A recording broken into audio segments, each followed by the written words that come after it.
most important people that we hire are the coaches. We all have egos about our talents and what we do, but I promise you, the wrong hire in a coaching position, head or assistant, can result in so many problems for staff. Is how do we help our coaches who then help our kids? It's always about the kids.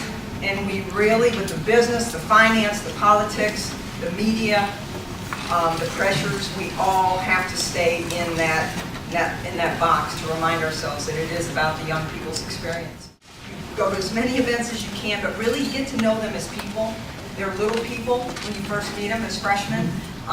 Your happiest moments ought to be that you watch them and really see how they change. Spend time doing that. Nothing is better than getting to know somebody else's child on a personal basis, so that by the end of their career, you could really look up there when they're crossing that stage with their diploma.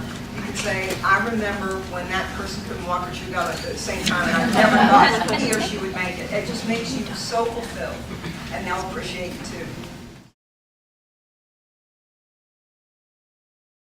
Now, email is beautiful, because we can, figure out conference alignment with Nordstrom's, but it's also awful because it's ubiquitous and it's instantaneous and it is indelible.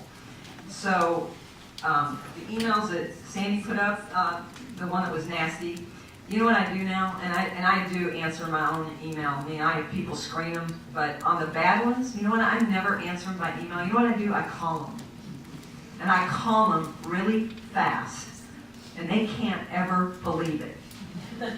When I say, this is Chris Plonsky, I'm the person you emailed, and I just thought I'd give you a holler. I'm a human, interested in you, and I am human, and that was a tough email. Do you want to talk about it? And inevitably, after 5 minutes, that whole thing is disarmed. They might still have a point about what they wrote me about, but it totally diffuses the issue. Now that takes a lot of time to do, but I promise you, most of the time if I had answered by email, I would have been worse than the person who wrote me.